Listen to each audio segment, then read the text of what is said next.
have here the agreement, lease agreement between Whirlwind Company, the lessor, and the lessee, in this case, Lucky South 99 Outsourcing Incorporated. Is that Miss Catherine Cassandra L. Ong, who represented Lucky South 99 in the first lease agreement contract, is now representing Whirlwind Corporation.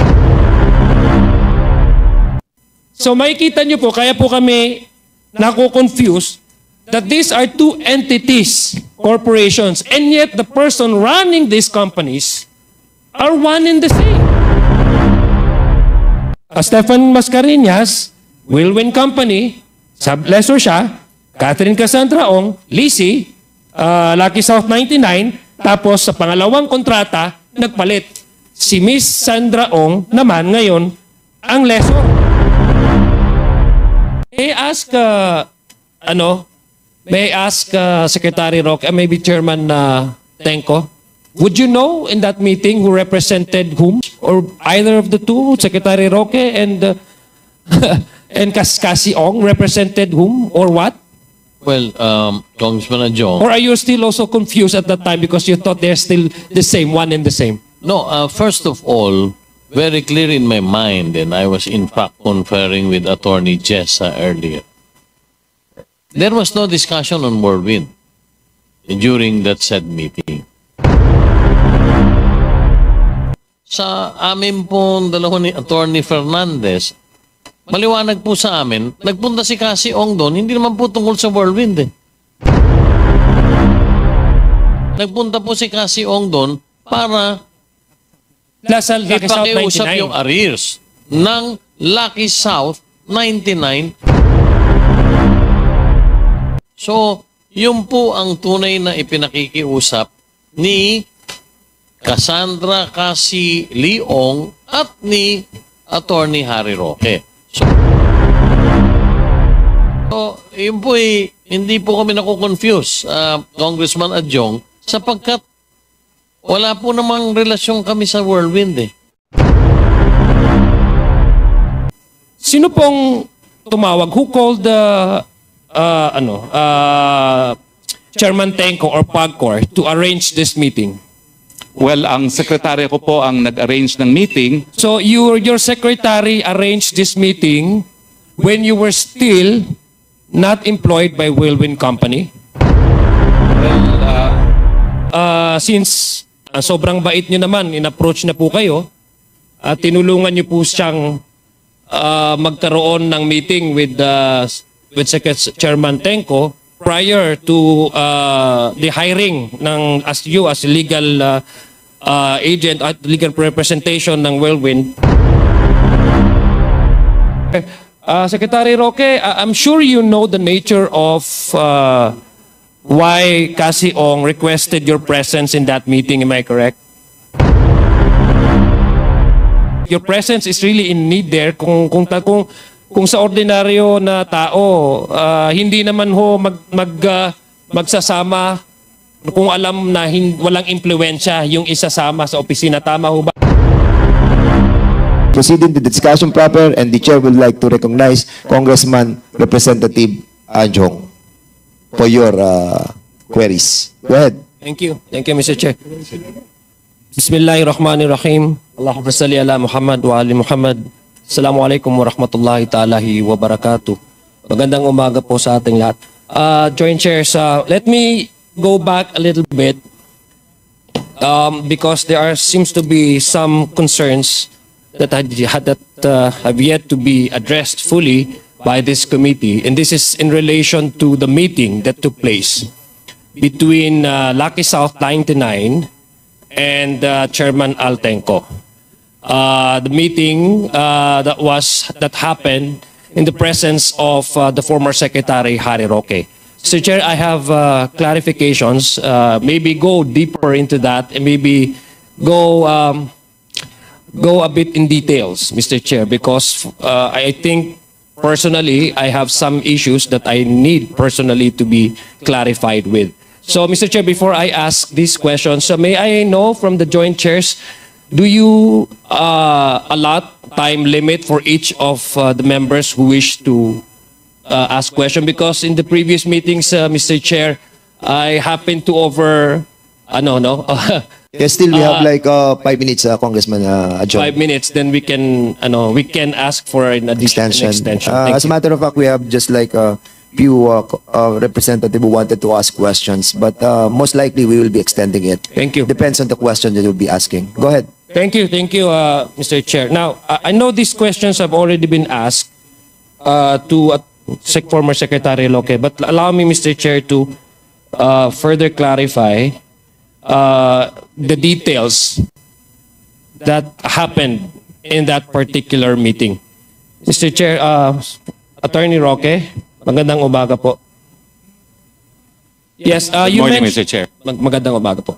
You mentioned po in the previous committee hearing that some of the officers or officials of Whirlwind Company and perhaps the Lucky South 99 do not and cannot speak English. Am I correct? Yung pong pagkakaintindi ko, hindi lang po sa Lucky South, pero sa karamihan po ng mga Pogo. Kasi sila po talaga nagpapatakbo noong electronic casino na binobroadcast sa China. Kaya rin po nagkakaroon nga sila ng mga Pogo hubs para Yes. hindi na sila makahulubi Yes, po. yes, Mr. Chair. If I may be, if I may request Secretary Roque to just answer this representation with yes or no, kasi natanong naman. So yes, I took that as a yes, no. So would you know, Mr. Chair, Secretary Roque, does Cassandra Lee Ong, the representative of Lucky South 99, know? Can she speak English and understand English? Well, ang pagkakakilala ko po kay Cassandra, siya po ay marunong mag-Chinese, nag-aral po sa China, at siya nga po ay translator para dito sa mga Lucky South. So she pwede po siyang magsalita ng Tagalog or English, no? Opo. Opo. So that does mean that Ms. Cassandra Ong can communicate directly with the Chairman Altenco or PAGCOR? Pwede po. Pwede. So ibig sabihin po, hindi na ho kailangan, Mr. Chair, that Cassandra Ong does not necessarily need your assistance to go to PAGCOR and have that meeting in relation to the RERs that they need to pay. Am I correct? Kailangan po kasi nung mga panahon na yon, ang representante ng Lucky South sa PAGCOR ay si Mr. Dennis Conanan. Okay. So let me ask you, Secretary, Mr. Chair, how did you meet Cassandra Ong? Okay. And Gaya when ng- was this and where was this meeting happen? Oo, natapos na po yung eleksyon, bumalik na po ako sa pribadong buhay at ako po ay promoting renewable energy projects. Isa po sa pinopromote ko talaga ay yung Sogod Power sa Cebu at kung hindi po ako nagkakamali, na-meet ko po ang isang representative ng kumpanya ni Cassandra Ong sa isang forum ng renewable energy. At linapitan po ako na meron silang interes kasi doon sa forum po yon nanindigan ako na contrary to the position of many individuals, ang renewable energy, ang solar po ay po pwedeng 100% foreign owned. Okay. So yun po yung konteksto na namit ko po ang kumpanya ni Cassie Ong. Yeah, so when did you first discuss with Miss Cassandra Ong about about you going with her to PAGCOR? When and where did this happen? Ay, sa same month of July na po, no? Kasi ang palaging kausap ko ay isang CEO ng kumpanya ni Cassie Ong na hindi naman po nasa Pilipinas, na lumilipad, umaalis. Mukhang MBA type of person po, kaya nga hindi kami nagtagumpay na makakuha ng investment sa kanila, no? So si Cassie Ong po ay, ang alam ko, empleyado lang talaga ng Whirlwind, no? At bago pa nga nalaman ko na nadispalkohan yung So, Lucky Mr. Chair, South. sorry po. Yes. So ano po? So gusto ko mga lang July po- lang po. July Yes. din po. Same So- month po of July. So si Cassie Ong is the Cassandra Ong that you're mentioning. Opo, no? opo. Okay. Siya po yun, Mr. So Chair. when this first meeting, did she or I presume there were subsequent meetings happened, di ba? Because the first time that you met, sabi mo nga hindi siya connected with the PAGCOR license. Am I correct, no? Opo, iba po Tama. yung So representante. when did the Cassandra Ong approached you and discussed to you about the Pogo, and maybe perhaps to accompany her, as you claim you represent the leasing, in this case, Whirlwind Company. When did that happen? Buwan na rin po ng July. Doon po niya sinangguni sa akin na nalaman lang nila dahil nakatanggap na sila ng sulat po sa PAGCOR na naniningil ang PAGCOR. Would you know, Mr. Chair, Secretary, would you know kung saan ito nangyari? Yung pagmi-meeting po Yes namin? po, yung pag-approach niya po sa inyo. Oo, humingi po sila ng meeting sa isang restaurant dito po sa Resorts World. So she specifically requested you to go with her to PAGCOR? Well, ang sabi lang po niya, may problema kami. Ang totoo po niya, ng unang sangguni is, pwede bang idemanda si Dennis Cunanan? I'm sorry to have to say this dahil kilala ko rin po si Dennis Cunanan. No? Ang sabi ko, kumuha ka rin ng ibang abogado kasi kakilala ko si Dennis Cunanan, ang mga anak namin magkakaklase from K to 12 at kapitbahay ko pa. So ang sabi ko na lang is, well, humanap kayo ng ibang abogado pero ang solution naman sa problema mo, pwede naman humingi ng rescheduling of payment dyan sa pagkakautang po. So ang response po nyo dun sa request niya, I presume is sabi mo nga sumama ho kayo sa kanya no dun sa meeting na yon. So gusto ko lang po on record, Mr. Chair, what was the exact response that you gave her when she approached you about these problems of hers? Well, ang pag-contact po niya sa akin is anong gagawin kasi na-dispalkohan daw yung kanilang lessee na Lucky South, no? So, ang gusto niya is legal action.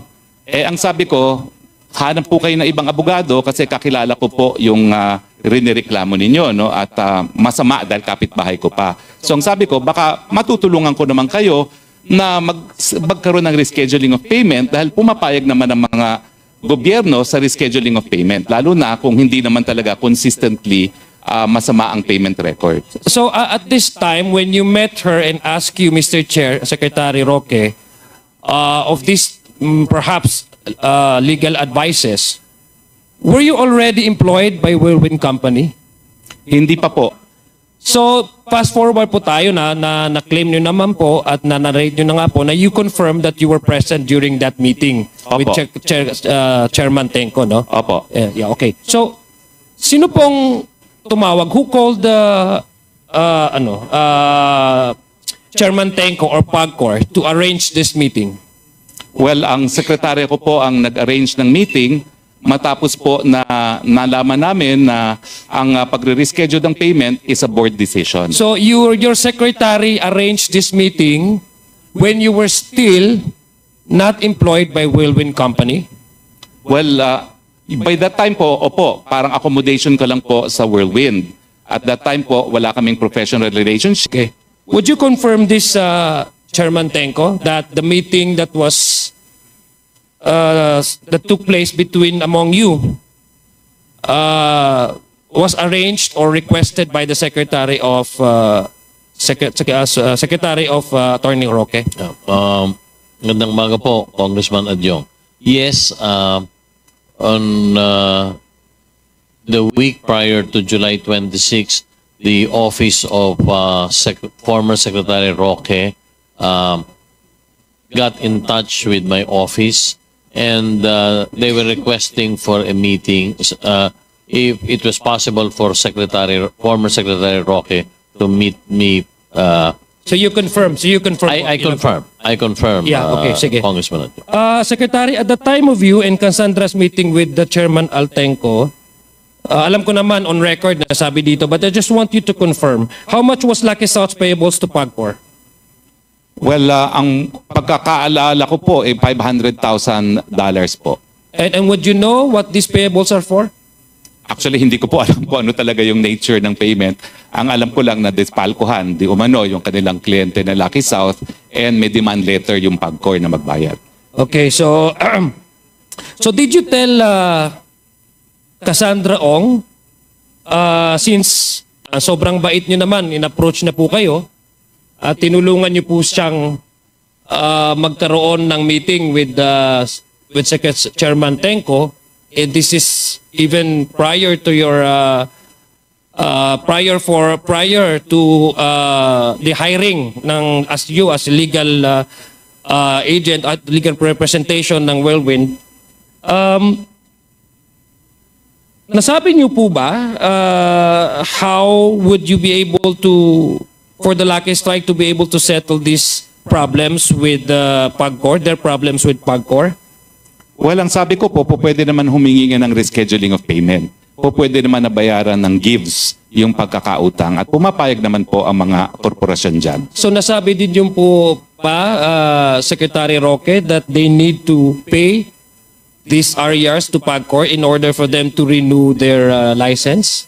Well, yun nga po ang concern nila kasi nagulat sila na may pagkakautang sila at syempre, pag nagkaroon ng pagkakautang yung kanilang kliyente, pwedeng malagay sa alanganin yung kanilang lisensya. So how did, Mr. Chairs, how did Lucky South 99 respond to that advice of yours? Hindi po ako nagbigay ng advice sa Lucky South. Alam na po ni Cassie ang consequences para sa Lucky South kung hindi mababayaran yung utang kasi nag-demand letter po ang PAGCOR. Sinabi na ng PAGCOR na kinakailangan magbayad sila, otherwise magkakaroon ng consequences sa kanilang lisensya. Pero wala po akong communication doon sa Lucky South. So hindi ko po alam kung anong response ng Lucky South.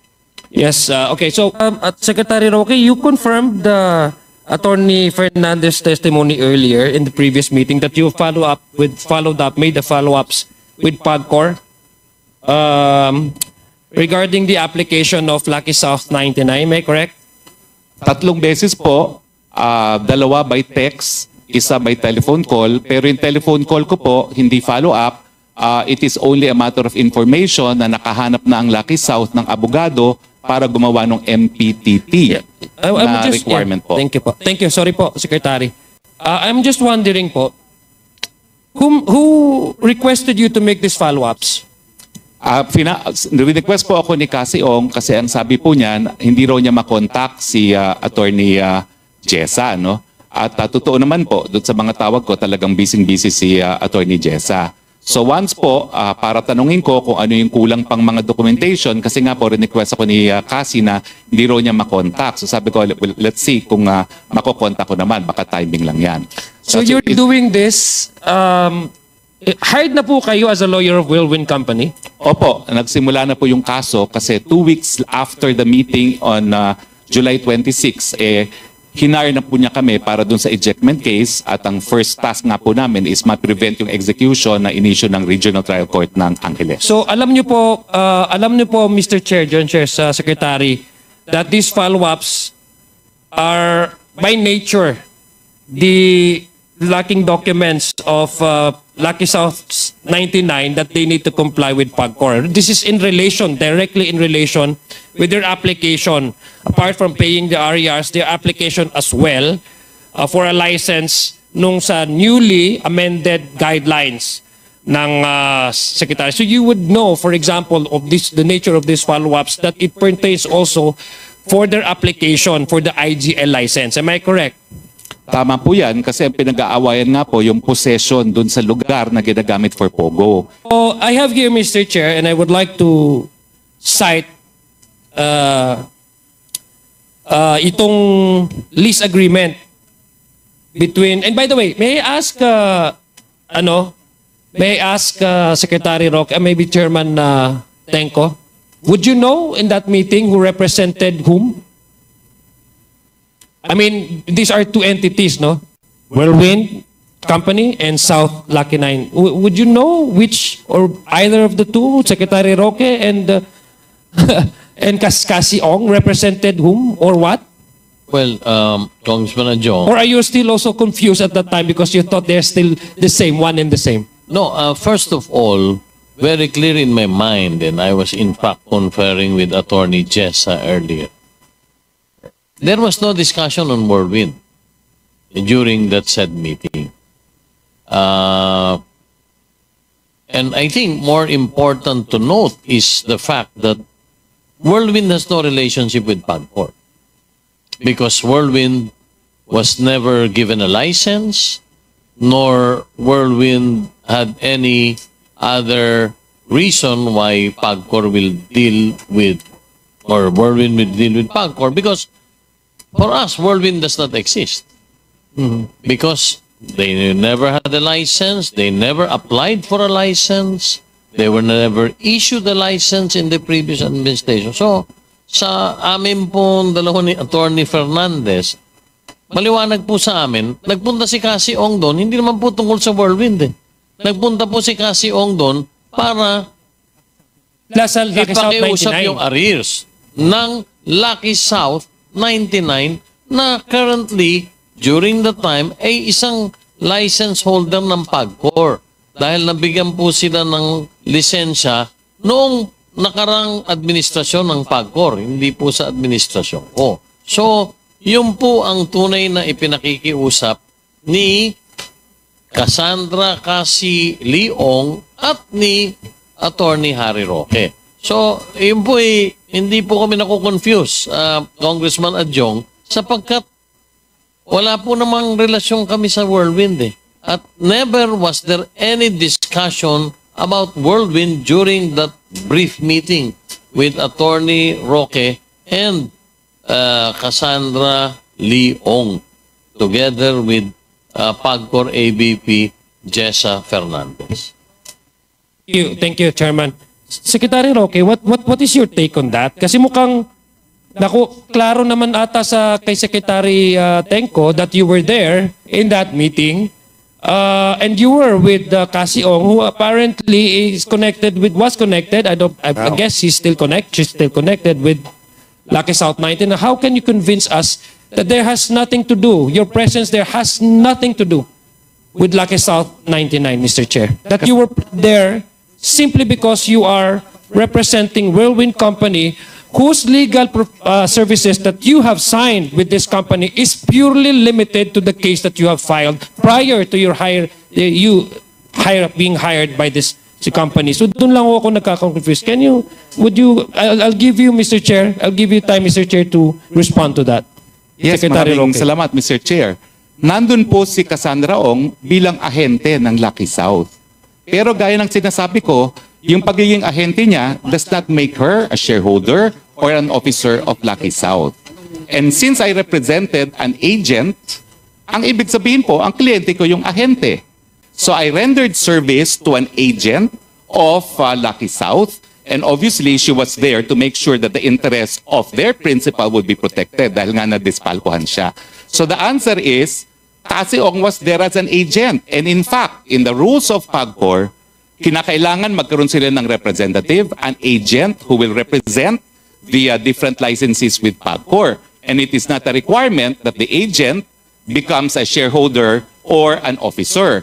In fact, after that meeting was when Sandra Ong became a representative of Lucky Star. And if the good chairman will recall, kasi naalala ko, sabi niya, naku yan, Dennis Cunanan, palitan niyo yan. Hindi mabuting tao yan, no? Palitan mo na yan. At after that meeting, naging representative po si Cassie Ong ng Lucky South. But during the meeting po, on record na representative was still Dennis Cunanan, which Mr. Cunanan disputed the last time. Sabi niya, a month before, hindi na raw siya ang representative. Pero officially, in the records of PAGCOR, I am 100% sure po, as of the date that we met, it was still Dennis Cunanan. Kaya nga po kinakailangang tulungan si Sandra Ong kasi pwedeng hindi siya pansinin eh. Dahil bakit ka papansinin ng PAGCOR, hindi ka naman representative ng licensee nila. Yun lang po, Mr. Chair. Thank you, Mr. Chair. And this happened despite the fact that you were hired by Whirlwind Company, not on any way connected with Lucky South 99. Mr. Opo. Chair, yes, no, that is a manifestation. I do not require any response to that, Secretary po. Mr. Chair, I have here the lease agreement between Whirlwind Company, the lessor, and the leasee, in this case, Lucky South 99 Outsourcing Incorporated. This was signed, and the fictivity of the term of the lease commenced on November 5, 2019 up to November 4, 2022. Now, the representative of Whirlwind Company, meaning the lessor, was, I don't know if she's still connected with the Whirlwind Company, Miss Stephanie B. Mascareñas. And the lessee, in this case, Lucky South 99 Outsourcing Incorporated, is Miss Catherine Cassandra L. Ong. So this is the same person and individual na nandoon po sa meeting nung nangyari po yung pag-uusap na yon with PAGCOR Chairman Altenco. Now, what is peculiar, Mr. Chair, is prior to the expiration, the term of the lease, which is November 4, 2022, and this is the first, there was a subsequent lease that took place. No? Same two, same two parties. Whirlwind Corporation and Lucky South 99 Outsourcing Incorporated, and the lease agreement, the term of the lease, will commence on January 1, 2021 up to January 1, 2024. So ibig sabihin po, Mr. Chair, nag-overlap, hindi pa po sila nag-expire ang term of, nag-lease uli sila. Ganun ho sila ka-confident sa bawat isa. Yung trust and confidence is too high that even prior to the expiration of their lease, they already signed a subsequent lease agreement again. What is so peculiar and so maybe perhaps that attracts this committee's attention is that Miss Catherine Cassandra L. Ong, who represented Lucky South 99 in the first lease agreement contract, is now representing Whirlwind Corporation. And the one that signed this contract represented Lucky South 99 Outsourcing Incorporated is now, this time, Miss Ronilyn Baterna. So makikita nyo po, kaya po kami nako-confuse that these are two entities, corporations, and yet the person running these companies are one and the same. So andito po, Mr. Chair, nung unang lease, Cassandra Ong, sa lessor, Whirlwind Company, Stefan Mascareñas, Whirlwind Company, sub-lessor siya, Catherine Cassandra Ong, leasee, Lucky South 99, tapos sa pangalawang kontrata, nagpalit. Si Miss Sandra Ong naman ngayon ang lessor. At ang leasee is Miss Ronilyn Baterna, Mr. Chair. And also, it is quite, parang nakaka-striking din yung isa sa sa dokumentong ito that this was signed by the same lawyer, Attorney Maria Gracia Dioco. Same po. Same ang nag-notarize po ng dokumentong ito. So, ibig sabihin, sa mga ating mga nanunood po, klaro na po na tama, dalawang company ito, dalawang kumpanya, pero run by the same person. I'd like to ask Secretary Roque, did you do your due diligence in finding out that Miss Cassandra Ong used to be, or in this case, siyang magiging lessor ng Whirlwind Company at hindi ng Lucky South, which you claimed trying to distance yourself from that company na palang allergic kayo sa Lucky South 99. Did you do your diligence? And I think, Mr. Chair, no, with all your services to this nation, Secretary Roque, paniwala po ako na isa ho kayo sa magaling na abogado.